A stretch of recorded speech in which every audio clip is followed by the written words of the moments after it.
ನಾಗೇಂದ್ರ ಕುಮಾರ್ ಅಂತೇಳಿ, ನಾನು ವೃತ್ತಿಯಲ್ಲಿ ಒಬ್ಬ ಪತ್ರಕರ್ತನಿದ್ದೀನಿ.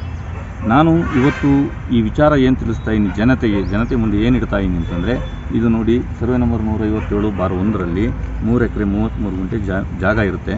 ಇದನ್ನು KADB ಅಧಿಕಾರಿಗಳು ಚಾಮುಂಡಿ ಬೆಟ್ಟಕ್ಕೆ ರೋಪ್ವೇಗೆ ಅಂತೇಳಿ ಸ್ವಾಧೀನಪಡಿಸಿದ್ದೀವಿ ಅಂತೇಳಿ ಸುಳ್ಳು ಮಾಹಿತಿಗಳನ್ನು ಹಬ್ಬಿಸ್ತಾ ಇದ್ದಾರೆ.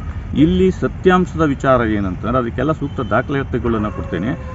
ಈ ಚಾಮುಂಡಿ ಬೆಟ್ಟಕ್ಕೆ ಏನು ರೋಪ್ವೇ ಕಾಮಗಾರಿ ಇದೆ, ಅದನ್ನು ಸರ್ಕಾರ ಯೋಜನೆಯನ್ನು ಕೈಬಿಟ್ಟಿದೆ.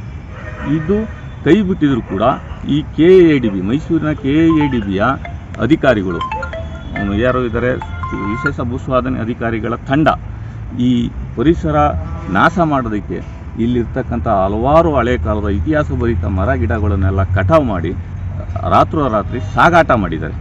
ಈ ಸಾಗಾಟ ಇದು ಆಲ್ರೆಡಿ ನ್ಯಾಯಾಲಯದಲ್ಲಿ ದಾವೆ ಇದೆ. OS ನಂಬರ್ 1044, OS ನಂಬರ್ 1188ರಲ್ಲಿ ಇನ್ನೂ ಕೂಡ FDP ಆಗಿಲ್ಲ.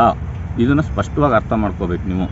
ಈ FDPನೇ ಆಗದೆ ಇನ್ನೂ ನ್ಯಾಯಾಲಯದಲ್ಲಿ ಅಂತಿಮ ಆದೇಶ ಯಾರ ಪರವಾಗೂ ಬರದೇ ಇರುವಂಥ ಸಂದರ್ಭದಲ್ಲಿ ಇವರಿಗೆ ಬೇಕಾದಂಗೆ ಸುಳ್ಳು ಮಾಹಿತಿಗಳನ್ನು, ಸುಳ್ಳು ದಾಖಲೆಗಳನ್ನು ಸೃಷ್ಟಿಸಿಕೊಂಡು ಈ ರೀತಿ ಪರಿಸರವನ್ನು ನಾಶ ಮಾಡಿದ್ದಾರೆ.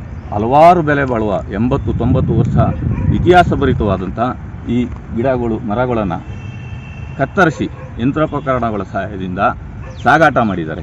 ಹಾಗಾಗಿ ನಾನು ಕೇಳ್ಕೊಳ್ಳೋದು ಸರ್, ಯಾವ ಮರಗಳಿದಾವೆ ಇಲ್ಲಿ? ಹಲವಾರು ಕಾಡ್ಜಾಲಿ ಮರಗಳು, ಬೇವಿನ ಮರಗಳು, ತ್ಯಾಗದ ಮರಗಳು, ಬೆಲೆ ಬಾಳುವಂಥ ತ್ಯಾಗದ ಮರಗಳು, ಬೇಕಾದಷ್ಟು ಎಲ್ಲ ಮರ ಗಿಡಗಳಿದ್ದಾವೆ. ಈಗ ಇವರು ಮಾಡಿರ್ತಕ್ಕಂಥ ಈ ಕೆಲಸದಿಂದ ಹಲವಾರು ಪ್ರಾಣಿ ಪಕ್ಷಿಗಳು ಅತಂತ್ರ ಪರಿಸ್ಥಿತಿಗೆ ಬಂದ್ಬಿಟ್ಟಿದೆ. ಈ ಪರಿಸರ ಪ್ರೇಮಿಗಳು ಮತ್ತು ಪ್ರಕೃತಿ ಪ್ರಿಯರು ದಯಮಾಡಿ ಈ ಕಡೆ ಗಮನ ಹರಿಸಬೇಕು. ಇವರು ಮಾಡಿರ್ತಕ್ಕಂಥ ಕಾನೂನು ಬಾಹಿರ ಚಟುವಟಿಕೆಯನ್ನು ಅಕ್ಷಮ್ಯವಾಗಿ ಖಂಡಿಸಬೇಕು.